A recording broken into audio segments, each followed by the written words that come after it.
সবাইকে নমস্কার জানাই। একটু ক্লান্ত আছি, যদি কথার মাঝে একটু হাঁপিয়ে যাই ক্ষমা করবেন। ফেসবুকে যখনই রাজনীতি নিয়ে কোনো পোস্ট করি ওখানে দেখি অনেকেই কিছু কমেন্ট করতে চান না বা ভয় পান। কেন পান? আপনি যে পার্টিতেই থাকুন, তৃণমূল করুন, বিজেপি করুন, সিপিএম করুন, প্রতিটা পার্টির মধ্যে কিছু ভুল ত্রুটি আছে, প্রতিটা পার্টির মধ্যে কিছু ভালো খারাপ মানুষ আছে। নিজের চিন্তাভাবনাগুলো প্রকাশ করাটা আমাদের নৈতিক অধিকার। আর আপনি যে পার্টিতেই থাকুন না কেন, আপনার চিন্তাভাবনাগুলো যদি সৎ হয়, সমাজের প্রতি যদি হিতকর হয়, আপনার চিন্তাভাবনাগুলো যদি উদার হয়, তাহলে আপনার এগেনস্টে কেউ কথা বলবে না, বলা উচিতও না। আপনি যে ধর্ম থেকে বিলং করুন, আপনার চিন্তাভাবনা যদি উদার হয়, আপনাকে অন্য ধর্মের মানুষ কোনোদিন আঘাত করবে না। কেন করবে? কারো ধর্মের প্রতি যতক্ষণ না আপনি আঘাত আনবেন, আপনাকে অন্য ধর্মের মানুষ কখনো আঘাত করবে না। পৃথিবীতে কোনো মানুষ এতটাও খারাপ নয় যে আপনাকে বুঝবে না, আপনার চিন্তাভাবনাগুলোকে রেসপেক্ট করবে না। এবার আপনার যদি নেগেটিভ চিন্তাভাবনা থাকে বা আমার যদি নেগেটিভ চিন্তাভাবনা থাকে, আর আমি যদি লোককে পজিটিভ কিছু বোঝাতে চাই, সেটা খারাপ জিনিস। চিন্তাভাবনাটা সৎ হতে হবে। ধরুন আজকে যদি বিজেপির বা সিপিএমের কোনো মানুষ যদি আমাকে বলে যে আমার ওয়াইফের ডেলিভারি আছে, আপনি একটু ফোন করুন বা একটু কথা বলে নিন বা হসপিটালে একটু হেল্প করে দিন, আমি কি হেল্পটা করবো না?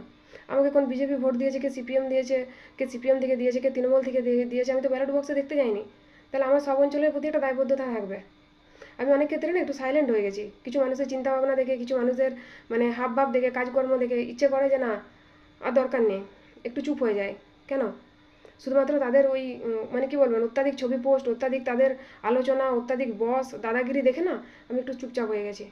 এত কিচ্ছু করার প্রয়োজন নেই। নর্মালি কিছু মানুষের যখন হেল্প করবেন না, আমি যদি ভাবি যে ছবি পোস্ট করব, তো সারাদিনে যেটুকু কাজ করি বাঁকুড়া বিষ্ণুপুর, অনেক মানুষের যতটুকু উপকার করা যায় আমি নিজে গাড়িতে করে যাই, দরকার হলে বাসে যাই, তবু চেষ্টা করি হেল্প করার।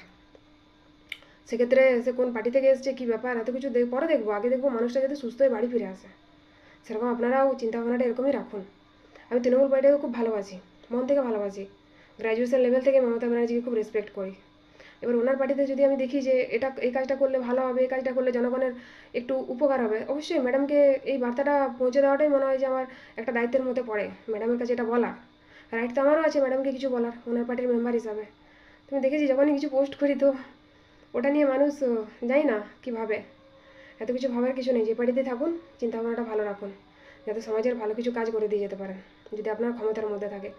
উপর মহলে বললে তারা তো সবসময় কাজ করে দেয় না, ওই জন্য আমি একটু চুপচাপ হয়ে গেছি। হ্যাঁ, তবে এটাও ঠিক যে নিজের পার্টির প্রতি অনেকটা দায়বদ্ধতা আছে, অনেক আগামী দিনে কাজ করার চেষ্টা করব। ভিডিওটা এখানেই শেষ করছি। সবাই ভালো থাকুন, সুস্থ থাকুন, চিন্তা ভাবনাগুলো ভালো রাখুন, যে পার্টিতেই থাকুন।